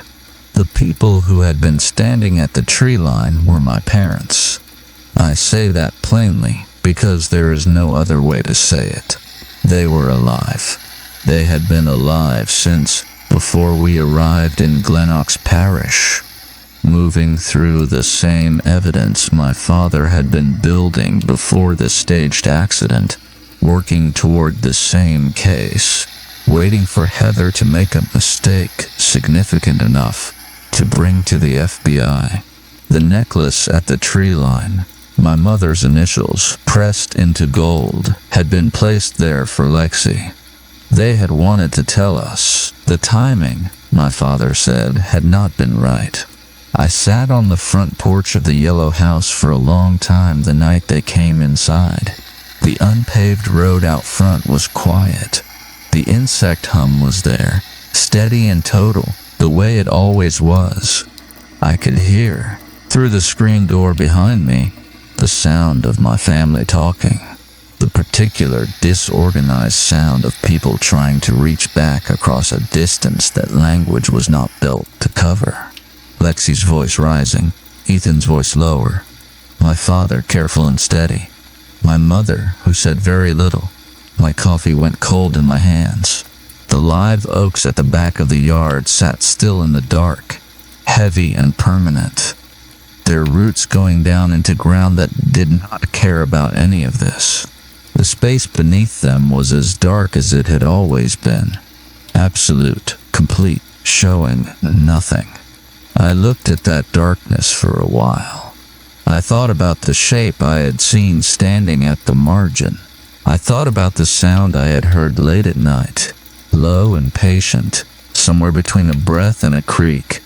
I had been watched over. I understood that now. What I could not undo was the specific quality of the fear. The way it had settled into the body during all those nights on the porch. The way it had changed the texture of ordinary sounds. The way it had made the dark beneath those trees feel like a door, rather than a distance. Understanding the explanation did not remove the residue. I still live in Louisiana. We all do. The house has new paint, not yellow anymore. And the screen door has a new latch. And the live oaks at the back of the yard are still there, their roots still going down, their canopy still holding the dark beneath it. My parents are in a house of their own now, 20 minutes up the road, and on ordinary evenings we drive to them for dinner and come home in the dark, turning down the unpaved road with the headlights sweeping across the same yard, the same tree line, the same margin where the grass ends and the oaks begin. I do not stand on the porch at night anymore, but sometimes when the house goes completely quiet, when Lexi and Ethan are asleep, and the insect hum has settled into its lowest register, and the room presses down with the particular silence of a Louisiana midnight, I hear it, low and patient, somewhere between a breath and a creak, arriving from the direction of the tree line, or from somewhere inside the walls, or from somewhere I cannot locate at all. In a house where I know, now that everyone is safe and accounted for, I still do not get up to check. Story 5. What did Clarence know? Today's story takes us to the underfunded underbellies of the Green Valley Municipal Animal Shelter, where a devoted volunteer named Clarence uncovers a sinister pattern of mysterious animal disappearances from locked kennels. This chilling account, detailed in the file What the Ward Knows, reveals a meticulous predator who manipulated the facility's security blind spots to steal the most trusting, affectionate animals. It is a stark warning about the quiet horrors that can hide in the fields just beyond the places we consider safe. The last animal logged missing before I found out what was happening was a 3-year-old beagle named Clarence, who had been at the shelter for 11 days and who had, according to every staff member who worked with him, never once in 11 days stopped wagging his tail. I want you to hold that detail, not because it makes the story sadder, though it does, because it tells you something about what kind of creature was being taken, and what kind of patience the taking required, and what kind of person could look at Clarence and make a calculation. I started volunteering at Green Valley 3 months after my dog Max died. I want to say that plainly and move past it, because this story is not about Max, and because grief is not something I perform. But you need to understand why I was there before I tell you what I found there. Max was 12 years old and a black Labrador mix, and he had been with me through 2 apartments, 1 house, a divorce that was more complicated than it needed to be, and the specific long stretch of my late 30s when I was rebuilding my life. in the patient, unglamorous way that rebuilding actually works. He died on a Tuesday in July, at home, the way I had promised him he would. 3 months later, I was at Green Valley because I could not be in the house without an animal, and I was not ready to adopt, and I needed somewhere to put the particular kind of love that had nowhere left to go. This is the vulnerability. I am showing it to you so that when the story uses it, you will feel it land. Green Valley was a municipal shelter, which means it was underfunded and understaffed, and the people who worked there were there because they could not be there, which is the only sustainable reason to work in a place like that. The facility manager was a woman named Deb, 53, 20 years in animal welfare, with the quality of someone who had made peace with what the work required, and who extended that peace to everyone around her without sentimentality. The lead kennel tech was a man named Omar, 28, who treated every animal in his care with a specific attentive seriousness that I found, from my first day, quietly extraordinary. I was there 3 afternoons a week at first. By October, I was there 5 days a week and had asked Deb about taking occasional overnight shifts, which shelters need covered and struggle to fill, because the overnight shift at an animal shelter is emotionally demanding in ways that are difficult to explain to someone who has not done it. The animals quiet down around midnight, not because they sleep. Many of them do not sleep well. The kennel environment is not designed for rest, but because by midnight they have processed the absence of humans and adjusted to it, and the sound the facility makes then is a particular muffled, resigned quiet that stays with you. Deb said yes to the overnights. She said, "You sure? Some people find it hard." I said I was sure. This was September. In October, the disappearances started.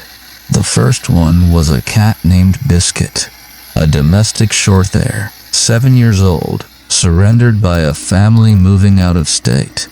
Biscuit had been at the shelter for 6 days.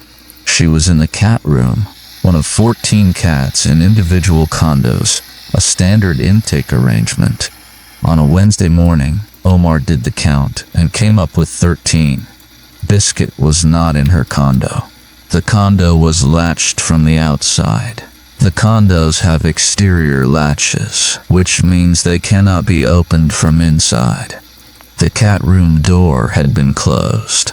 The exterior door to the cat room, which accessed the outside kennel run, had been closed and locked with the standard key. No Biscuit. No record of adoption. No transfer record. Nothing in the intake log. Deb documented it as an inventory discrepancy. This is the official term. It means something is unaccounted for, and we do not know why, and we are writing that down so we can try to find out. I did not know about Biscuit until the second disappearance, which was 2 weeks later. A terrier mix named Patsy, 4 years old, owner surrender. Gone from her kennel on a Thursday morning. Kennel latched. Dog run door closed. No record. Deb showed me the documentation for both. She showed me because I was there and because she trusted me. And because she was, I could see, genuinely disturbed in the controlled way that a person with 20 years of experience gets disturbed. Not panicked, not reactive, but watchful in a new way. The way an animal gets watchful when it has registered something the rest of the room has not yet registered. She said, "This does not happen." She said it the way you say something that you need to hear out loud to confirm it is true. Dogs do not exit latched kennels and leave the kennel run door closed behind them. Cats do not exit latched condos. This does not happen. I said, "Has anyone checked the exterior perimeter for gaps?" She said yes. She said Omar had checked twice. She said the facility had been built in 2008, and the perimeter was chain link on a concrete footing, and there was nowhere for an animal to exit that left no physical evidence. I said, "Has anyone checked the security footage?" She said, "We have one camera. It covers the intake desk. The kennel building has no cameras." I wrote this down. I had started carrying a notebook. I did not tell Deb why I had started carrying a notebook. The truth is, I did not fully know yet why I had started carrying a notebook. Some part of me was already adding things up before the rest of me was ready to look at the sum. In the second week of October, I started taking every overnight shift available. I want to be honest about my motivation because it matters to the story. It was not courage. It was not investigative instincts. Not primarily. It was that I could not stop thinking about Biscuit in her condo, and Patsy in her kennel, and whatever had happened in the hours between lockup and morning count. And I could not stop thinking about it because what was happening to those animals was happening in a place where I was supposed to be helping, and the specific helplessness of that, the love that had nowhere left to go, turned into guilt, was not something I could sit with at home in the house that still smelled like Max. I had to do something. The overnight shift was something I could do. The first 3 nights were ordinary in the way overnight shelter shifts are ordinary, which is to say hard but predictable. The animals quieted around midnight. I did my rounds every 2 hours, checking every condo and every kennel, counting, noting, writing everything down. All animals present, all latches secure, all doors closed. On the 4th night, at 12:40 in the morning, I heard something. It came from the dog kennel building, which was a separate structure from the cat room and the intake office where I was stationed. A sound that I initially processed as one of the dogs shifting in their kennel. The particular metallic sound of a dog's collar tag against a chain-link door. Routine. Expected. Except it was rhythmic. Slow, deliberate, repeated. Not the random sound of an animal moving in its sleep. The sound of something being done methodically. I sat very still for a moment. I was aware of the fluorescent light above the intake desk and the smell of the disinfectant and the particular silence of the cat room behind me, where 14 cats were either sleeping or watching. The dark. I picked up the flashlight. I went to the dog kennel building. Here is what I need to tell you about the kennel building at 12:40 in the morning. Because the physical reality of the space matters. The building was a concrete block structure, 40 feet long, with 12 kennels running along each side, a central aisle, and a door at each end. The kennels were chain link, floor to ceiling, each with an exterior dog run accessible through a hatch in the outside wall. The hatches were manual. You lifted a lever to open them, and the lever could only be operated from inside the kennel or from outside the building, not from the aisle, not without opening the kennel door first. I unlocked the near door and stepped into the aisle. I had my flashlight on. The overnight lighting in the kennel building was dim, 2 fluorescent strips at each end, leaving the middle of the aisle in partial shadow. 24 kennels, 20 occupied that night, with 20 dogs of various sizes and histories and temperaments. 18 of them were looking at me, not the random attentiveness of dogs hearing a noise, oriented. Still, every dog that was awake was facing the same direction. The far end of the building, the door at the south end, the one I had not come through. The sound had stopped when I opened the near door. I walked the aisle slowly. I checked every kennel, left and right, counting 20 dogs. Every kennel latched, every hatch lever in the down position. At the far end of the aisle, I stopped. The south door was closed. The gap between the bottom of the door and the concrete floor was perhaps 3/4 of an inch. Through that gap, from outside, came a smell. Not the shelter smell, not disinfectant or dog, or the particular organic composite of an animal facility. Something else. Something that I stood over for a long moment, trying to identify and could not, except to say that it was biological and it was specific and it was coming from directly outside the south door. I put my hand on the door handle. I stood there. This is stage 2. I want to name it because the story requires it, not the hand on the door. What my body was doing while my hand was on the door. The specific involuntary tightening across the chest. The way my breathing had become careful without my deciding to make it careful. The way the 18 dogs who had been watching the south end of the building were now watching me. Their attention transferred, their stillness absolute. I did not open the door. I stepped back. I walked back up the aisle to the near door, counting dogs again as I went. 20. I went back to the intake office. I sat down. I wrote in my notebook, 12:43 a.m. Sound from dog kennel, rhythmic, ceased on entry.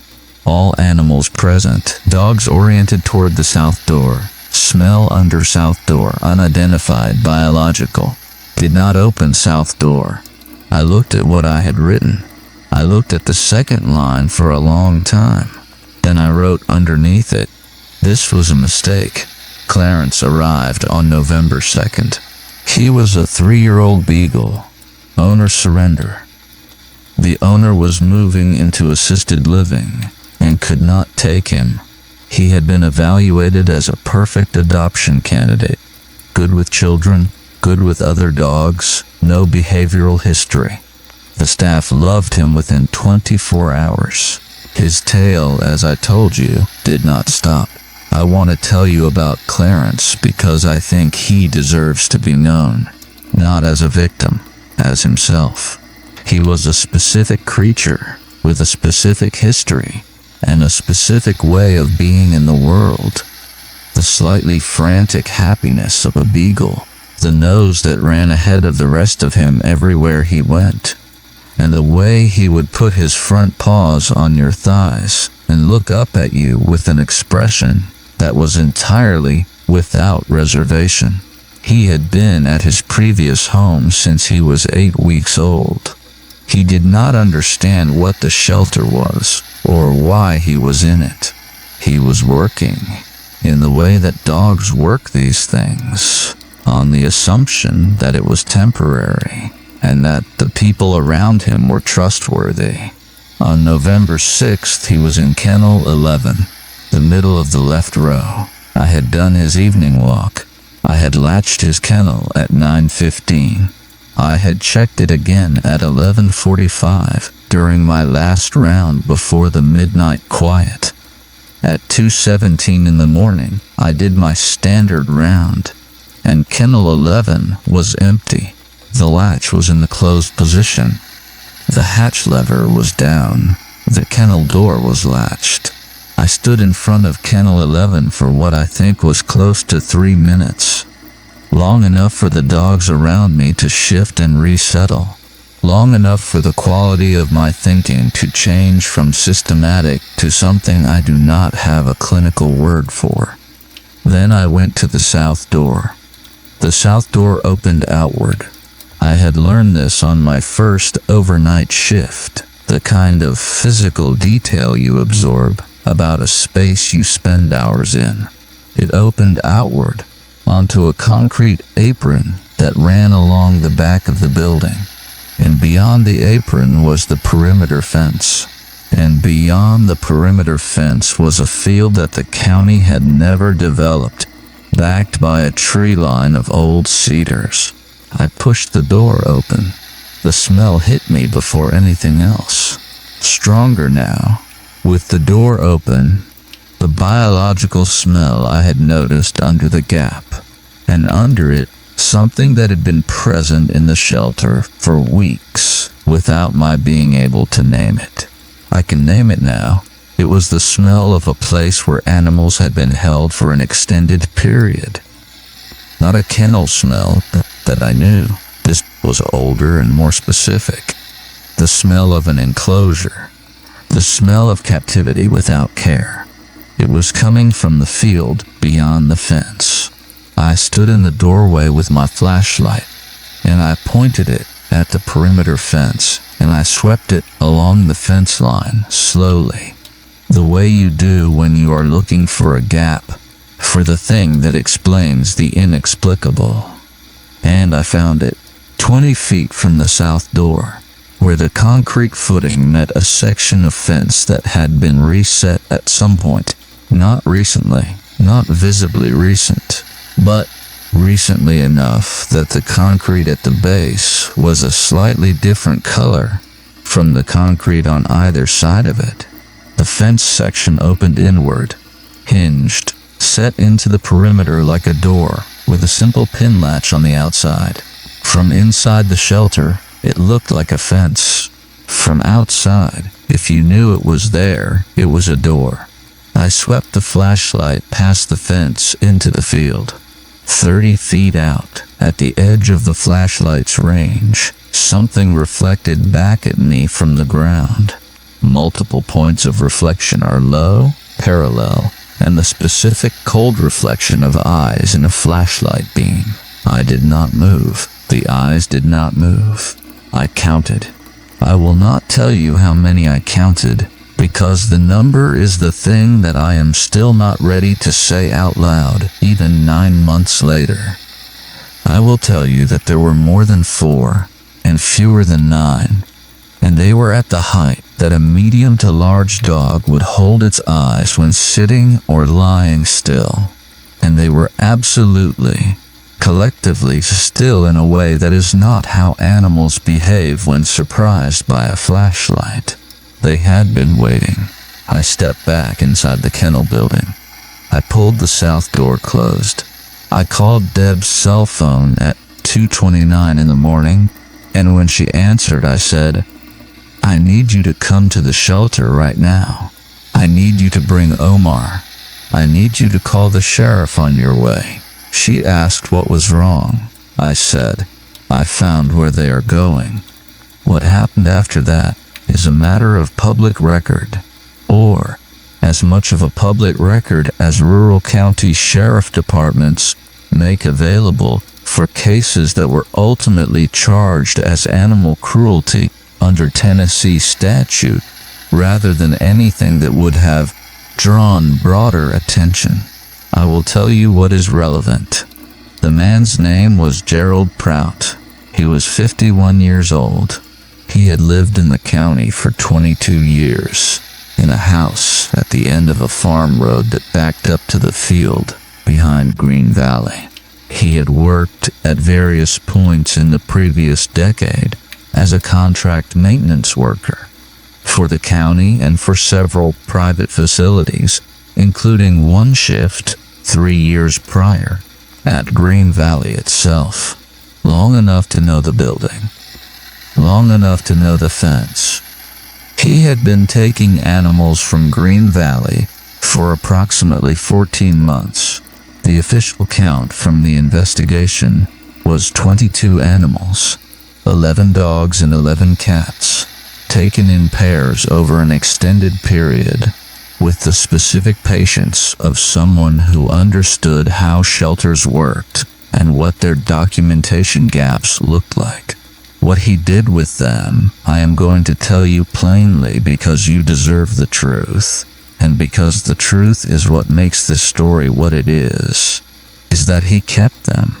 Not harmed, not in the way that the worst of what I imagined had suggested. Kept, enclosed, in a structure he had built at the far end of the field, beyond the tree line, that the investigator described in his report as a constructed enclosure of approximately 400 square feet, ventilated, with a concrete base containing multiple individual pens.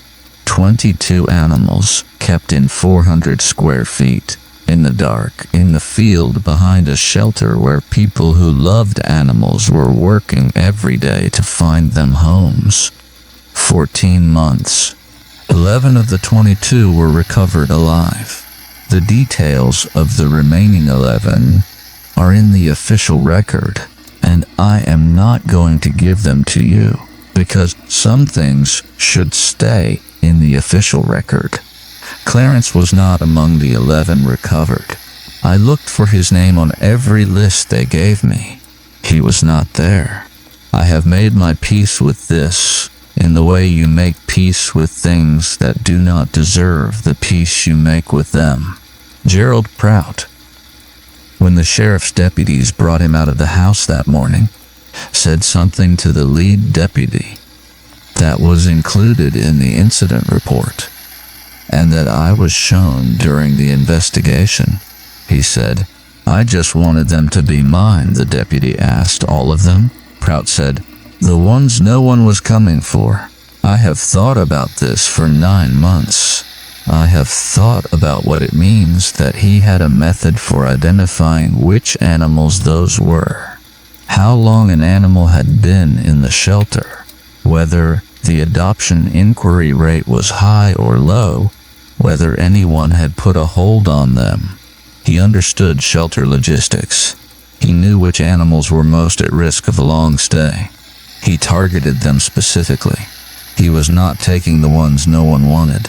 He was taking the ones that had the most love coming toward them and redirecting that love to himself.